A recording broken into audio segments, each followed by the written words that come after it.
Welcome to the Brain Alpha. Let's get right into it.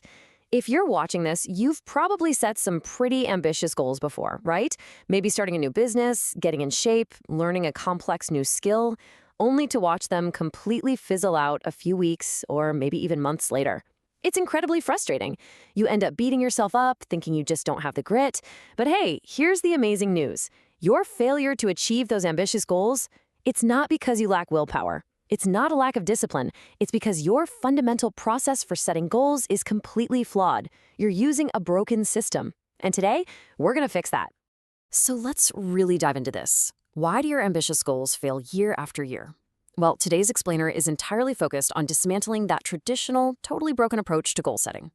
We're going to explore a counterintuitive, frankly brilliant framework popularized by Chris Williamson. Now, you probably know him as a world-renowned podcaster who interviews some of the smartest people on Earth. But before that, he was a reality TV star and club promoter. He literally had it all on paper, yet felt completely empty inside. Through his own dramatic life pivot, he figured out exactly why our standard operating procedure for success is broken, and he's provided a clear roadmap to genuinely change your life. To make sure we cover this efficiently, here's the roadmap for our masterclass today. First, we'll uncover the goal-setting trap. Then, we'll define your true success. Next, we'll introduce a fascinating mental model called the movie audience perspective. After that, we'll learn why you must subtract before you add. And finally, we'll lock it all in with habits over garbage motivation. All right, let's kick things off with Section 1, the goal-setting trap, or leaning your ladder against the wrong wall. Chris Williamson's own inciting incident is the perfect example of this trap.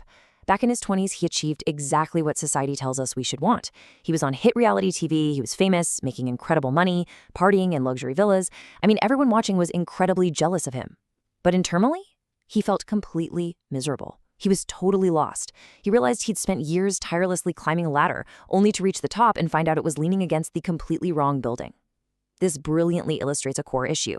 As the quote goes, the biggest mistake is climbing a ladder leaning against the wrong building. Most of us make this fatal error every single New Year.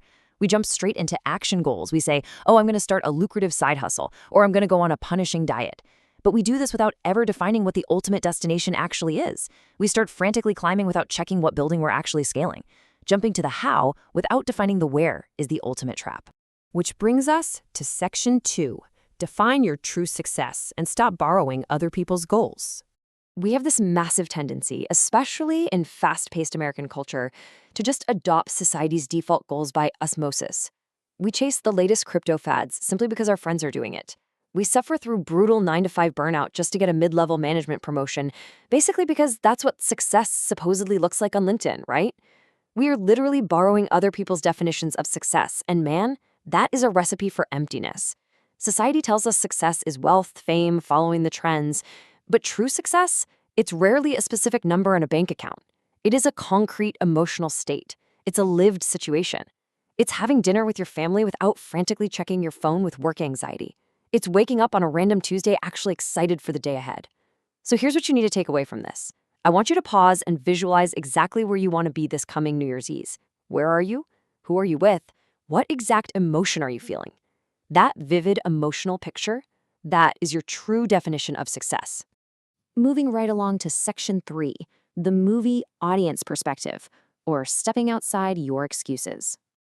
Okay, so once you know your real goal, you have to actually pursue it. But here's the problem. When it comes to our own lives, our IQ drastically drops. We are terrible at making objective decisions because we get completely flooded with these emotional but what if excuses. You know the ones, but what if I fail? What if I embarrass myself? We construct these elaborate, seemingly logical excuses simply to stay safely tucked inside our comfortable yet deeply unfulfilling routines. To break out of this paralysis, we need to lean heavily into a cinematic analogy. Imagine your life is a movie playing in a packed theater, and you are the main character on screen. If an audience was watching your life unfold right now, what would they be screaming at the screen? Seriously. When you make emotional excuses and stick to your bad habits, you're acting exactly like that cliché character in a horror movie who blindly walks down into the dark, creepy basement. The audience is yelling, "Don't go down there! You know it's a trap." They're screaming at you, "Quit that dead-end job! Stop scrolling on your phone! Move!"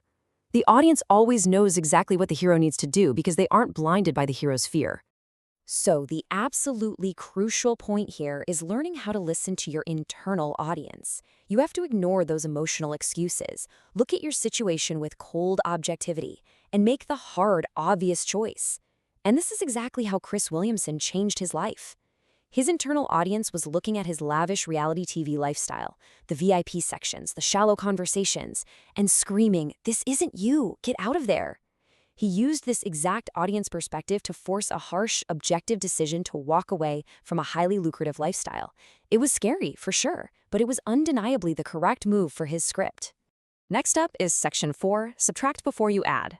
This is all about the law of capacity. Once you have that objective clarity, you're probably feeling fired up, right? You're motivated.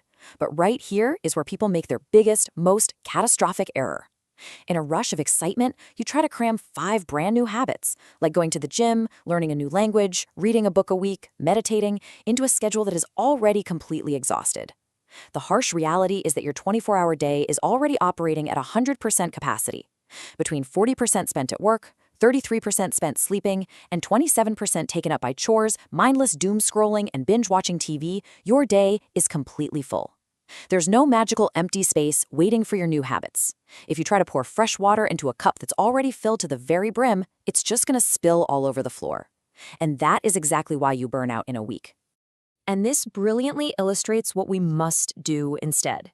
Did you know the word decide literally means to cut off? If you want to add a positive habit, you must aggressively and intentionally kill an old one. You just have to cut something off to make space. Now, if you're struggling to figure out what to cut, view your current habits through the lens of your 85-year-old self. Will your 85-year-old self, sitting in a rocking chair, look back and say, "Man, I really wish I had spent more time watching strangers argue on social media"? Absolutely not. Kill the habits your future self would regret and use that reclaimed time for your new goals. Finally, we arrive at Section 5, Habits over Garbage Motivation, Building Unbreakable Systems. I need to deliver a cruel but incredibly freeing truth to you right now. Motivation is garbage. It is utterly useless for long-term success because motivation fluctuates like the weather. Some days it's sunny and you feel unstoppable, other days it's storming and you just want to stay in bed. If your success relies entirely on good weather, you're gonna fail. You must rely on microscopic, unbreakable systems instead. To build these systems, we introduce the incredibly strict 2-day rule. Step 1, never skip twice in a row. Step 2, accept a single miss as a human error. Step 3, prevent 2 misses to stop a bad habit from forming. Listen, we're all human. You'll get sick, your car will break down, you'll have a chaotic day at work, you will miss your new habit once. That is totally fine. But if you miss it twice, you aren't just having a bad day anymore, you are actively building a brand new habit of skipping. You can fail once, but you can never, ever skip twice. So how do we absolutely guarantee that we never miss twice? By making the habit microscopically small. I mean, read just one single sentence of a book. Do exactly 1 push-up. Or, honestly, my personal favorite, put on your gym clothes, drive to the gym, literally touch the outside wall of the building, and drive home. Seriously. The hurdle must be ridiculously, laughably low. By doing this, you completely remove the friction of getting started. On your absolute worst, most exhausted day, you can still manage to do 1 single push-up. Because here is the incredible secret behind all of this. Your brain does not care about the physical size of the victory. Doing 1 single push-up or completing a grueling 1-hour workout registers exactly the same in your brain when it comes to one crucial metric: keeping a promise to yourself. When you consistently keep these tiny promises, you build identity. It's the deep-seated, unshakable belief that you are a person of your word. That identity, that internal proof that you execute on your intentions, is the ultimate engine of long-term success. So, as we wrap up this explainer, I want to leave you with this final provocative thought. Looking at your life like a movie playing on the big screen, are you going to remain a passive bystander watching from the seats? Or will you step up and rewrite the script? The pen is entirely in your hands right now. Define your true success, clear out the noise, and start keeping those microscopically small promises to yourself. Thank you for watching. If you enjoyed this, please subscribe to the channel, give us a thumbs up, and help us build the hype. See you in the next video. Bye-bye.